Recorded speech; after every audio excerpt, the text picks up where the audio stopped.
질서 있게 하라라는 제목으로 우리 하나님 말씀 함께 나누도록 하겠습니다. 지금까지 바울은 다양한 논증을 동원해서 방언과 예언을 이렇게 비교를 해왔는데, 오늘 본문에서부터는 은사의 활용에 있어서, 특히 예배 시간에 이 은사를 사용함에 있어서 어떻게 해야 될 것인가 하는 권고를 주고 있는 겁니다. 그래서 26절 보시면 그런즉 형제들아 어찌할까 이렇게 시작하고 있는데, 자, 지금까지 내용을 들었는데 그러면 우리가 어떻게 해야 될까요? 뭐 이렇게 물어보는 겁니다. 우리가 어떻게 해야 될까? 특별히 너희가 모일 때에 라고 뒤에 바로 붙었죠. 그러니까 예배 시간에 너희들이 함께 모였을 때 우리가 어떻게 해야 그럼 마땅한 것이겠느냐 하는 것을 바울이 반문하고 있는 겁니다. 뭐 우리 표현으로는 예배 시간에라고 했지만 사실 초대교회 성도들에게는 예배 시간을 따로 이렇게 뭐 시간을 정해 놓은 것으로 인식하진 않았습니다. 그러니까 왜냐하면 삶이 예배라고 생각을 했기 때문에 우리처럼 예배 시간에 모일 때 이렇게 표현하진 않았다는 거죠. 그러니까 예수님이 오시고 나서 이런 변화들이 생겨난 것이기 때문에 우리가 이거 구약과 신약의 차이를 좀 아셔야 되는데, 구약에서 예배라고 할 때는 특정한 시간, 그리고 특정한 장소, 또 특정한 절기 뭐 이런 것들이 굉장히 중요했죠. 그래서 성회로 모이라 하는 것을 이제 예배라고 생각을 하기도 했었는데, 근데 예수님이 오시고 나서 신약에서는 예배를 어떻게 생각하냐면 모든 시간이 예배고 또 우리의 몸이 있는 모든 장소가 예배의 공간이다 하는 것이죠.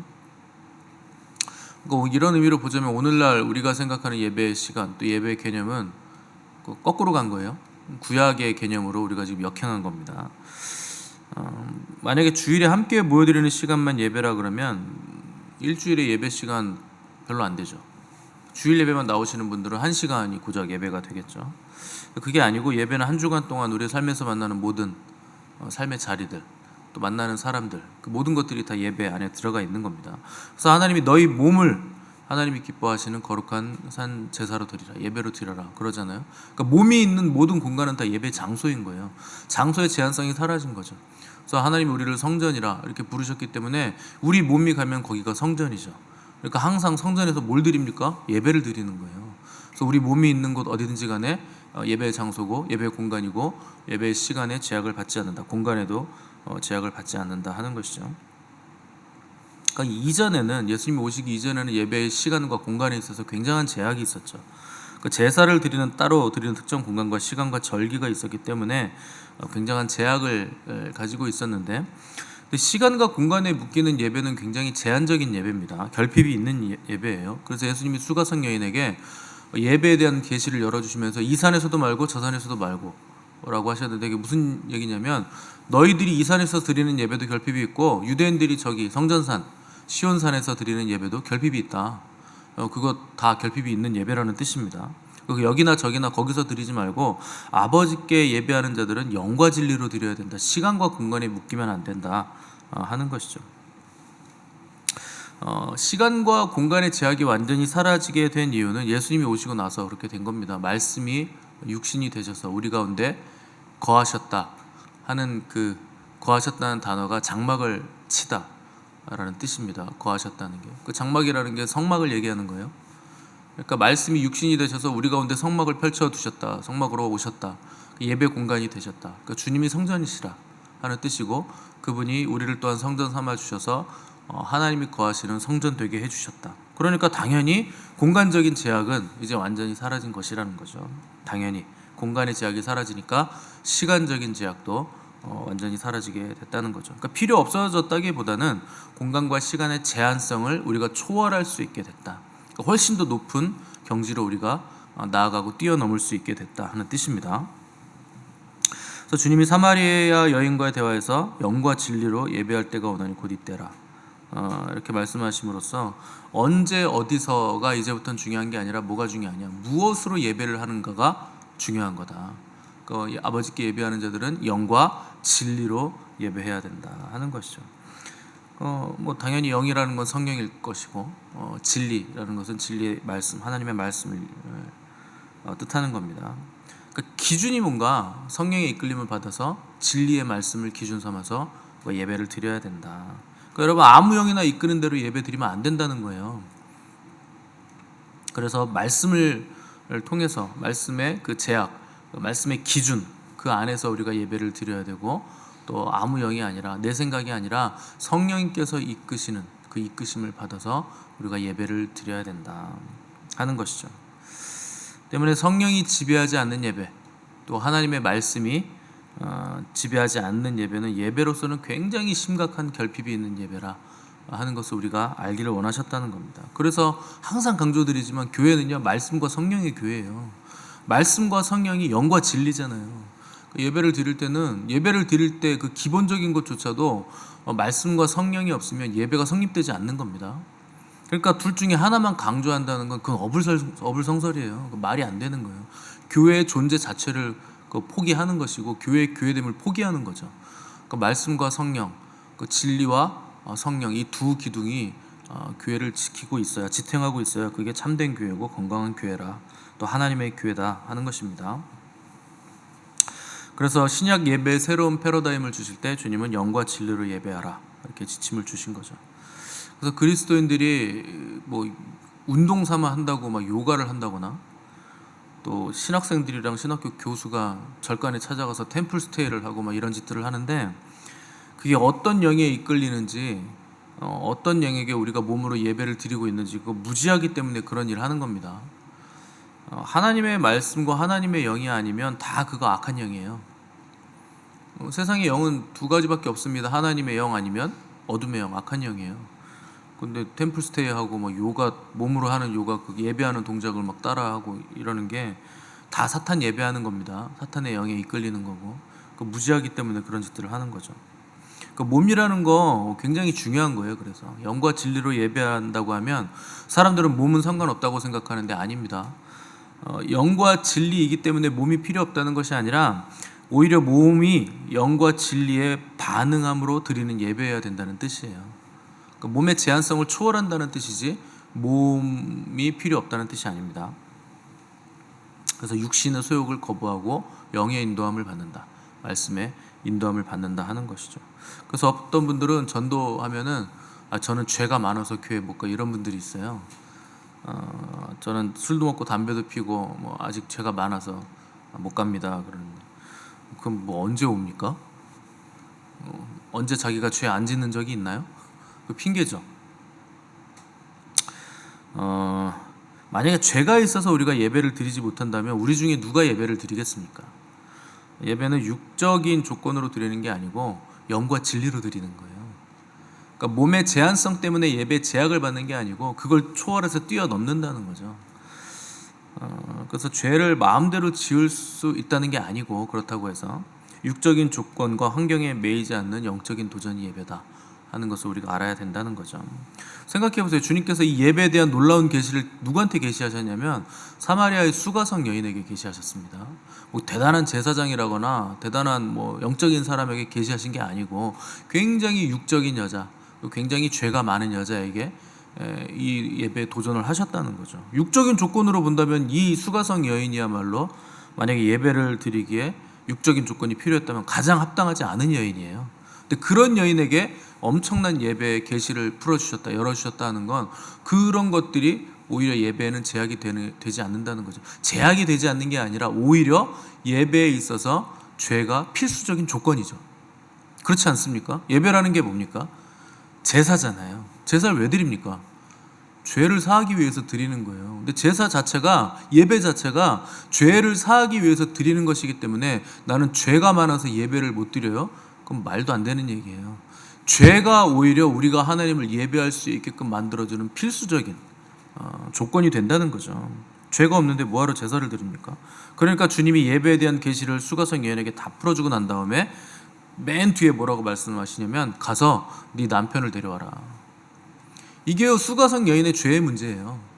육신의 문제죠. 근데 그걸 먼저 끄집어내셔서 너 남편 5이나 있지, 너 내가 예배에 대해서 계시해 줄 건데 너 이 문제 해결하지 못하면 안 가르쳐 줄 거야, 이렇게 얘기하신 게 아니에요.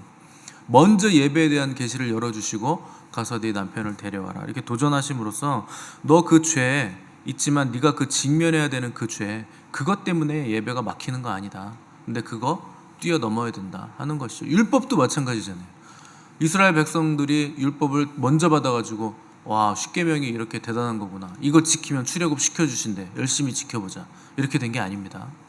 먼저 구원을 해주시고 나서 시내산에 도착하고 나서 약 10개월 뒤에 율법이라는 걸 주신 거예요. 그 구원이 먼저 오고 그 다음에 구원받은 백성으로서 너 이런 초월적 육신을 뛰어넘는 영적인 삶을 살아라 계명을 주셨다는 거죠. 우리는 이 순서를 자꾸 뒤집습니다. 내가 뭔가 먼저 훌륭해야 예배드릴 수 있을 것 같고 내가 뭔가 의로워야 하나님의 백성이 될 것 같겠지만 아니에요. 우리가 의롭기 이전에 죄인 되었을 때 하나님과 원수 되었을 때 우리를 구원하셔서 하나님의 백성 삼아주시고 그리고 나서 율법이 오는 겁니다. 그래서 구원이 먼저 오고 예배가 먼저 오고 그다음에 죄 문제가 해결이 된다는 거죠. 그래서 제사라는 겁니다. 그래서 죄 문제 때문에 예배의 제약을 받는 게 아니라 죄가 오히려 예배의 필요 조건이 된다 하는 것을 주님 우리에게 깨닫기를 원하셨다는 거죠. 그래서 26절 하반절 보시면 이제 초대교회 예배 순서가 나오는데 너희가 모일 때 각각 찬송시도 있으며 가르치는 말씀도 있으며 계시도 있으며 방언도 있으며 통역함도 있나니 모든 것을 덕을 세우기 위하여 하라. 가장 앞부분에 찬송시가 나왔다는 게 특이하죠. 그러니까 초대교회도 찬송의 예배를 드리는 것을 굉장히 열심히 했고 하나님도 찬송의 예배를 굉장히 기뻐하셨다는 걸 알 수 있죠. 그러니까 과거에는 하나님이 짐승 제사, 짐승 막 피 흘리고 막 피가 철철 넘치고 기름이 튀고 잔인한 짐승이 울부짖는 그런 제사를 드리거나 곡식으로 뭐 제사를 드리거나 이렇게 제사를 드렸지만 더 이상 하나님은 그런 제사 원치 않으신다는 겁니다. 예수님께서 단번에 자기를 들이셨기 때문에 이제부터는 그 은혜, 그 구원의 기쁨을 우리가 높이고 즐거워하고 하나님께 그 영광을 높여드리고 극진히 경배하는 찬송의 제사를 하나님은 받으시기 원하신다 하시는 것이죠. 그 시편을 보시면 온통 다 찬송의 제사죠. 오죽하면 호흡이 있는 모든 자마다 여호와를 찬송해라. 그러니까 이건 선택사항이 아니고 필수적인 거예요. 찬송은. 그래서 지금까지는 기도를 많이 하는 걸 하나님이 기뻐하시는 줄로 우리가 착각했는데 아닙니다. 기도는요 주구장창 내 소원만 아뢰는 거예요. 이거 해주세요, 저거 해주세요. 언제 거길 벗어납니까? 그게 두 마음 아닙니까? 광야. 응답이 오면 와 좋았다가 또 응답이 더디 오면 하나님 나한테 왜 그러세요?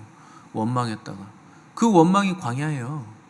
그거 벗어나야 되는 거예요. 어떻게 벗어납니까? 감사와 경배, 찬송으로 벗어나는 거예요. 높은 차원으로 올라가는 겁니다. 그 주일날 오신 목사님도 그 얘기 하시죠. 경배를 하니까 삶이 완전히 바뀌더라. 그게 그 찬송의 힘이에요. 경배의 힘이에요. 감사를 많이 하고 하나님께 찬송으로 영광을 돌려드리는 거. 그거보다 하나님 더 기뻐하시는 게 없고 더 강력한 힘을 가진 게 없다는 겁니다. 그래서 기도보다 찬송을 더 많이 하시라 제가 계속 강조를 드리는 거예요. 기도하지 말라는 게 아닙니다. 40대 60 정도 하시면 돼요. 기도 40 하시면 경배를 60 하시고 이 기도 찬송도 기도기 때문에 곡조 있는 기도기 때문에 전부 다 기도예요. 다 하나님께 올라가는 겁니다. 그런데 하나님이 기뻐하시는 걸 더 많이 하시라는 거예요. 내가 기쁜 걸 더 많이 하지 마시고. 27절 보시면 이제 예배 질서에 관한 내용이 나오죠. 공적 예배로 모였을 때 방언을 하면 반드시 통역을 해야 된다. 또 예언을 하면 한 사람만 예언하지 말고 두세 사람이 같이 예언을 하게 해서 한 사람의 말에 절대성을 부여하지 말아라. 또 두세 사람이 예언으로서 예언을 서로 그 성경 말씀과 부합하는지 판단하는 과정을 거쳐라. 뭐 이런 것들이 이제 쭉 나오고 항상 말씀이 질서의 기준이 되게 해라 하는 또 권면도 나오죠. 그러니까 예언하는 데 있어서도 어차피 이 예언은 성령님께서 주시는 은사고 성령에 따라서 예언을 하고 또 말씀에 입각해서 이것이 맞는지 안 맞는지 말씀의 테두리 밖으로 넘어가는지 이런 것들을 분별해야 되기 때문에 역시 성령의 은사를 사역함에 있어서도 말씀과 성령 두 기둥은 변함없이 절대적으로 우리가 따라야 된다는 거죠. 그래서 예언 사역을 하는 사람들은 내 자의로 말하지 않도록 굉장히 주의를 해야 됩니다. 예수님도 이 땅에 계실 때 내가 내 자의로 말하지 않고 나를 보내신 아버지께서 내가 말할 것과 이룰 것을 친히 명하여 주셨다. 이렇게 말씀하셨어요. 예수님도 예수님 자신의 자의로 말씀하시지 않으셨습니다. 성령의 인도하심을 받았고 그 성령님께서 전달해 주시는 아버지의 말씀을 친히 전달하셨다. 그래서 우리가 예언하는 근본적인 출처는 성령님이시기 때문에 예언을 한다고 해서 내가 드러나거나 내가 우쭐하거나 내가 이런 은사가 있지 자만하지 않도록 늘 겸손할 수 있도록 주의해야 된다는 겁니다. 그래서 31절 보시면 너희는 다 모든 사람으로 배우게 하고 모든 사람으로 권면을 받게 하기 위하여 하나씩 하나씩 예언할 수 있느니라. 예언하는 자들뿐만 아니라 예언의 대상자들조차도 배운다는 거예요. 여전히 우리는 배워야 되고 여전히 권면을 받아야 되고 여전히 질서 안에서 순복하는 그 과정을 거쳐야 된다는 거죠. 그 모든 사람들은 다 배워야 됩니다. 배워야 된다는 건 뭡니까? 결핍이 있다, 부족하다, 지혜가 없다 하는 것이죠. 그래서 모든 사람들이 배워야 된다는 건 모든 사람들이 겸손해야 된다. 가르치시는 분의 권위에 우리는 복종해야 된다 하는 거죠. 왜 그러냐? 하나님은 질서의 하나님이시기 때문에 그렇다는 것이 바울의 결론입니다. 하나님은 질서의 하나님이세요. 그래서 우리는 질서 안에서 배워야 되고 질서 안에서 생각하고 질서 안에서 행해야 된다. 질서라는 게 뭡니까? 권세 아래 들어간다는 거예요. 권세 아래 복종하고 권세 아래 순종하고 권세 아래서 행한다는 거죠. 여러분들이 꼭 기억하셔야 될 게 내가 권세자가 되려면 반드시 내 윗 권세에게 복종해야 됩니다. 그 순종과 복종 없이는 권세가 없어요. 그가 하나님의 만드신 질서고 하나님의 방법입니다. 그래서 여러분들이 목회자에게 순종하지 않고서는 절대 신앙이 성장하지도 않고 권세자가 될 수 없습니다. 그거 당연한 거죠. 목회자 취급받는 사람인데 목회자가 어떻게 그 사람을 권세자로 세워줍니까? 그 사람은 늘상 그런 삶을 살게 되죠. 권세자가 될 수 없는 삶, 권세를 뒤집으려고 하는 악한 영의 매인 삶을 살게 된다는 거죠. 그게 왜 악한 영이냐면 마귀는 하나님의 질서를 싫어해요. 그래서 뒤집으려고 그러는 거예요, 자꾸. 오늘날 사람들은 자꾸 권세 아래 들어가는 걸 싫어하죠. 질서 안에 거하기도 싫어하고 복종하기를 싫어하죠. 자꾸 거부하는데 그게 어둠의 영에 잡히는 겁니다. 하나님의 방법이 아닌 거예요. 하나님은 권세자를 통해서 질서를 세우시기 때문에 반드시 권세 아래 들어가 있어야 된다는 거죠. 그래서 여러분 가정에서도 아내가 신앙이 더 좋고 신앙생활을 오래 했고 뭐 영성이 더 좋고 그래도요 소용없어요. 남편에게 복종하셔야 돼요. 그거 안 하면은 그 아내가요 뭐 되는 게 하나도 없습니다. 맨날 남편을 우습게 보고 뭐 남편이 남편 같아야 내가 남편으로 대우를 해주지, 밥도 안 해주고 뭐 이렇게 하면요 그 아내도요 뭐가 아무것도 되질 않습니다.